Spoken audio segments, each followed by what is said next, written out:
Hello and welcome to the France24 interview. Our guest today is South Korea's Foreign Minister Kang Kyung-hwa. She joins us via satellite from Seoul. Thank you very much for being with us today.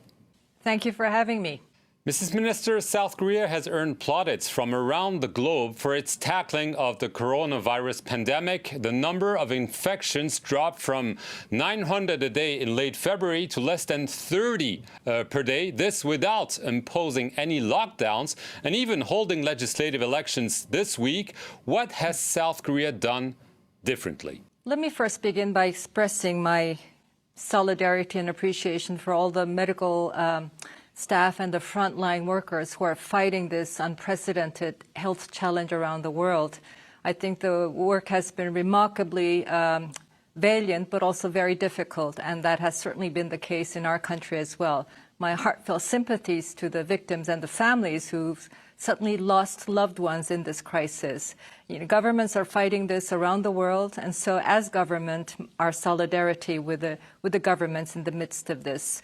As you say, things have stabilized here in my country. The numbers of new infections are now under 50, and that's been a continuing trend during the past week. So yes, we have acted quickly and preemptively, and that is not just our philosophy, but is a reflection of our recent experience. You may know that in 2014, we had a terrible ferry boat accident where we lost 304 lives in the midst of a very inept response by the government at the time. And that has been a collective trauma to all Korean people. And the following year, in 2015, we had a MERS outbreak that lasted for about 3 months, didn't affect that many people, but was very highly fatal. And I think the government's reaction then was also initially very intransparent and dismissive, and so heavily criticized. It came around, responded, and contained. So this government has been very determined to be prepared when disaster strikes. We may not be able to prevent disasters from striking, but we can do a lot to prepare so that we can minimize the human suffering and contain the socioeconomic consequences. So from the very beginning, we were of a mindset and a government machinery ready to act quickly and preemptively, and that is what we have done. And being uncompromisingly transparent and open in the process. Our fight about the virus is about robust testing, very vigorous tracing, and quick treatment of the patients. And in addition to transparent and open, we have also been very adaptive in adapting our response to the changing nature of this challenge of a new virus, the nature of which we don't fully understand as yet. Right. Mrs. Foreign Minister, massive testing has been a key. There are reports that the United States has ordered some 600,000 testing kits from South Korea. Are you confirming that this is the case, that South Korea will send such amounts and even more testing kits to the U.S.? Yes, we are. In fact, I think these are FDA approved, preliminary approval for these, quickly approved. And as a result of a conversation between my president and President Trump last month. So yes, I think the contracts have been signed, and they should be ready for shipment anytime soon. Right. Obviously, but we are also sending test kits to many other countries as well. Right. Do you fear a quote-unquote second wave of the virus? You've imposed harsher controls for people coming into the country those last week. We've seen this happen in China. Is this a real concern in your country as well? Well, as I said, we don't know fully about the nature of this new virus. We know that it travels very quickly. We know that it's highly fatal to certain people with certain medical conditions, especially among the elderly people.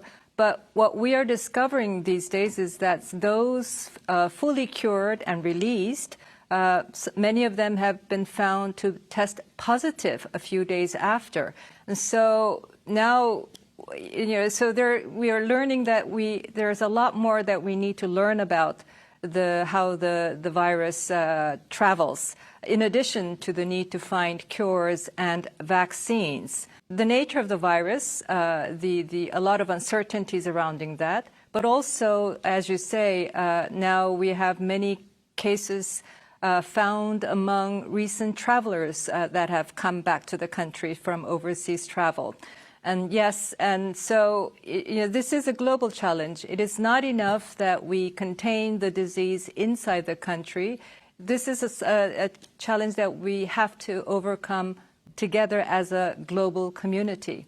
Right. We saw Japan declare a state of emergency, and you've chosen not to impose any lockdown. There are strict social distancing, as they're known, guidelines that have been prolonged. Could you consider harsher measures if you see that indeed the virus is coming back through people coming in or people being reinfected? As I said, our principle has been openness. Obviously, the virus travels with people. So to contain the virus, you have to contain people movement. And you can do this from two different approaches. You either respect the freedom of movement of people and make exceptions for those who need to be contained, the patients certainly, but for the close context, or you do the opposite way. You crack down on the movement and you make an exception for the travel. Our approach has been from the very beginning, by default, respecting the people's right to freedom of movement, and then to implement measures where necessary and proportionate to the needs to manage the risk. And now, because the risk factor comes with the people coming from overseas into the countries, we have placed all travelers coming from outside the country to 14 days of self-isolation, either in their homes or in government-sponsored facilities for monitoring and testing if necessary, and then hospitalization if necessary. So our measures have adapted to the evolving nature of this challenge, but the principle has been to preserve that openness to the very best of our abilities, and that has meant a great deal of work for the government. But we have managed. I don't think the idea of a lockdown or blockade would be acceptable to our public. Even at the height of our crisis, when this was exploding in the southern city of Daegu and Gyeongbuk province, where numbers were climbing by the hundreds, as you say, to a maximum of 900 per day, even then we did not impose a blockade. We strongly advised people to not to go to crowded places, to stay home, but we did not impose mandatory travel bans. People were still free to travel in and out of the city even at that time. The idea of a blockade would be completely a mandatory blockade would be contrary to our principle of openness. Do you agree with President Trump that the World Health Organization has been too slow and even too lenient with China? I think in hindsight, we can say a lot of things, but I don't think anybody knew how fast this virus would travel at the very beginning. For Korea, the WHO has been a very collaborative and very helpful partner throughout this challenge. We communicate very closely and we support its work. WHO is the technical agency at the lead of this global health crisis response, and it should be supported. There will be lots of lessons learned at some point when we take stock. But we need to support the lead agency as we try to come together in the midst of this crisis. Just very quickly, your neighbor, North Korea, claims it has no case at all. Is it a reliable assertion?